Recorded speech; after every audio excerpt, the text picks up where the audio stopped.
The AWS Certified Machine Learning Engineer Associate is one of the hottest and newest certifications in all of tech. If you're considering this certification or curious about how you prepare, in this video, I'm going to tell you exactly what you need to know. If you're new here, I'm Greg, creator of Thoughtful Techie Cloud. And each week, I'm bringing you a simple to understand video to help you navigate your AWS cloud and tech journey. If you haven't already, what are you waiting for?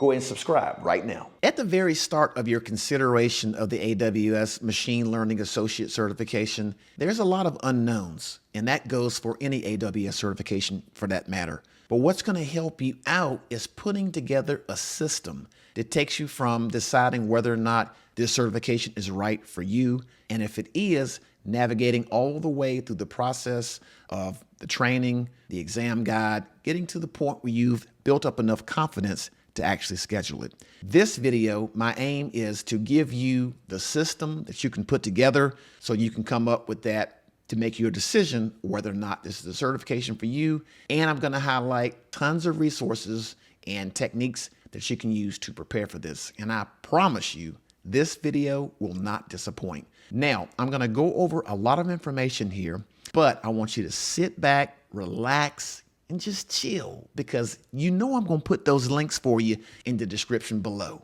I got you. I always like to start these videos by going over what I call the AWS certification hierarchy. If you're new to AWS, there's going to be 4 buckets of certification. There's going to be the foundational bucket. Now, these are going to be knowledge-based certifications for foundational understanding of AWS Cloud. No prior experience is needed. So this is kind of like just starting out. Then we're going to go to the associate level. These are role-based certifications that showcase your knowledge and skills on AWS and help you build your credibility on AWS Cloud. As you notice here, the Machine Learning Engineer Associate fits into the associate level.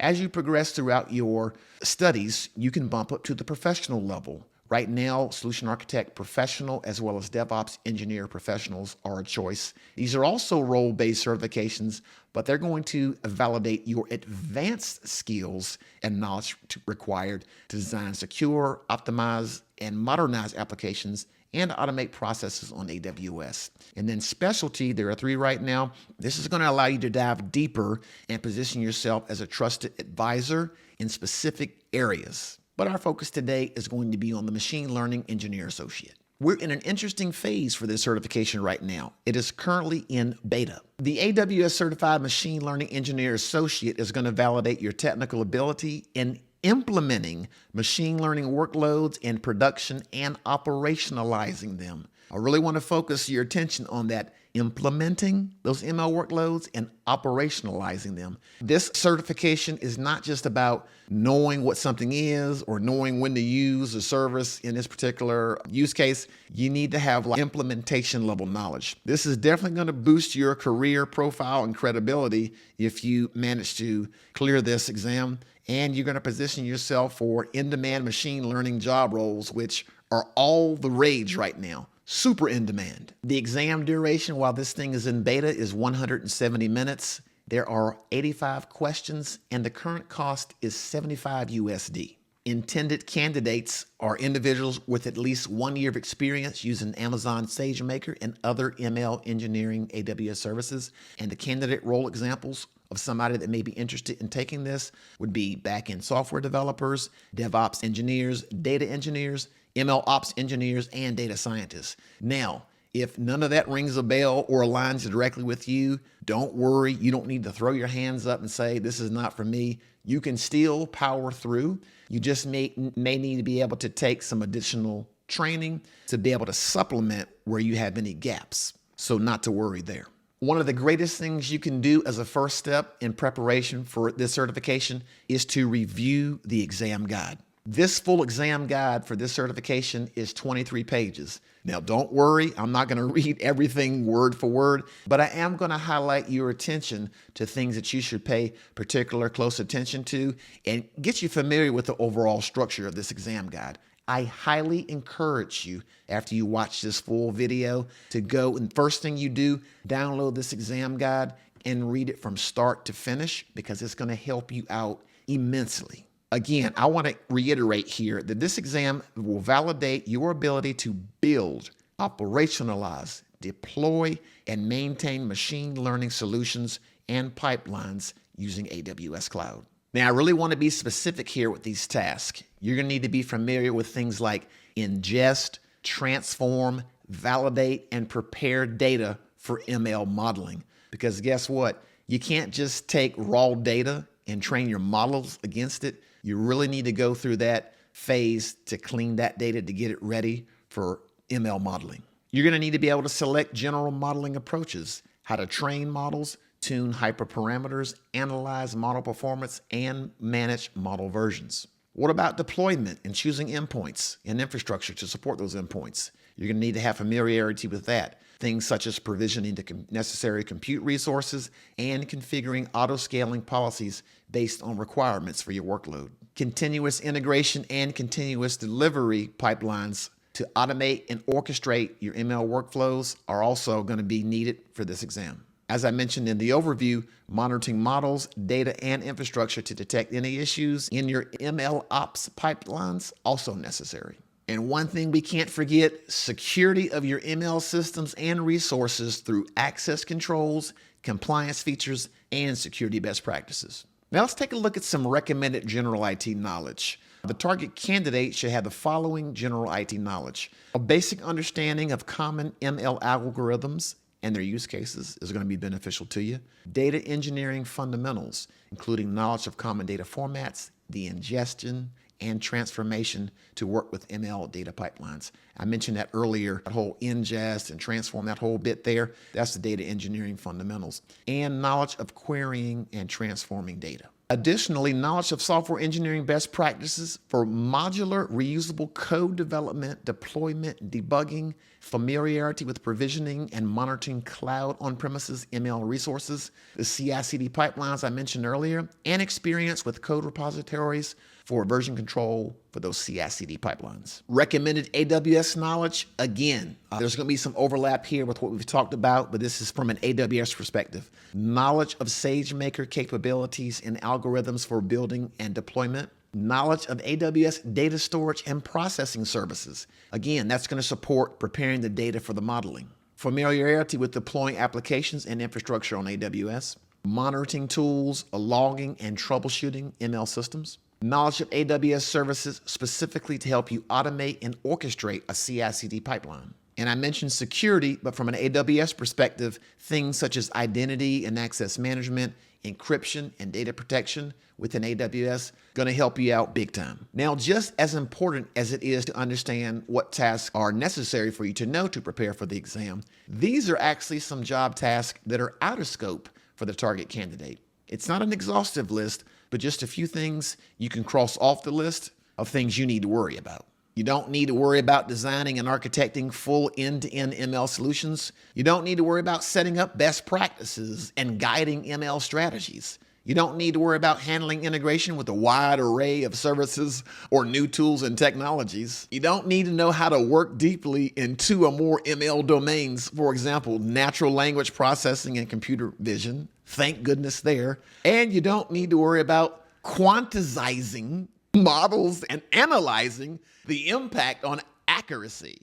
Thank goodness to all of those. Although I think you'll still have your hands full with some of the information that we mentioned earlier. Super important exam content as it relates to question types. Now, AWS certifications have always had the multiple choice and multiple response. But with this certification, AWS is introducing some additional question types that you might not be familiar with. So listen closely. So multiple choice, these have been around for a while. It's going to have 1 correct response and 3 incorrect responses known as distractors. Multiple response is going to have 2 or more correct responses out of 5, and you must select all the correct responses to receive credit for the question. Let's talk about these new question types. Ordering. So ordering questions are going to have a list of 3 to 5 responses to complete a specific task, and you must select the correct responses and literally place the responses in the correct order to receive credit for the question. Matching. Now, this is going to be questions where you have a list of responses to match. It can be 3 to 7 prompts, and you must match all those pairs correctly to receive credit for the question. Case studies, final question type here, is you're going to have a scenario, and it's going to have 2 or more questions associated with the scenario. The scenario is the same for each question in the case study, and each question in the case study will be evaluated separately. You'll receive credit for each question that you answer correctly in that case study. Something else you do not want to gloss over are the domains. There's going to be 4 domains on this test, and the domains are simply the areas that you need to focus on in preparation for the exam. And the weightings, which means the scored content,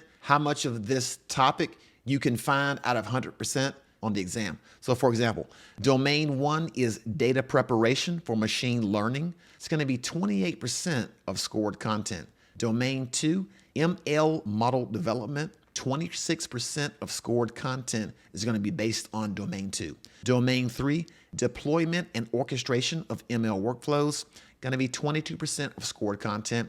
And then domain 4, ML solution monitoring, maintenance, and security, worth 24% of scored content. Now, as an example, I want to go over domain 1 because this exam guide really drills down into each of these domains. Under those domain categories are what are known as task statements. There are a handful of task statements for domain that give you the knowledge that you need to be familiar with, as well as skills that map to this. I'm not going to go over these word for word, but I just want to show you how this is formatted and the fact that you do need to download this and read it in its entirety, because this is going to be a gold mine of insight to help you direct your energies in your preparation. So task statement 1.1, aligned with domain 1, is focusing on the ingesting and storing data. And we talked about this earlier in some of those tasks.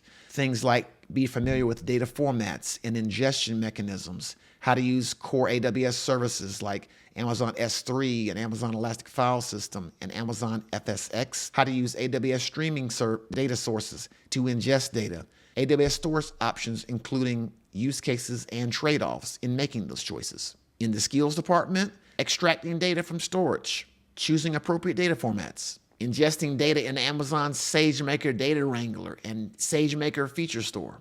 A ton of insight in each one of these task statements as it aligns to the domain. I recommend you read this document in its entirety. And you follow this format for all the domains. For example, domain 2, which is focused on ML model development. Task statement 2.1 is choosing a modeling approach. It has the knowledge as well as the skills that align to that task statement for that domain.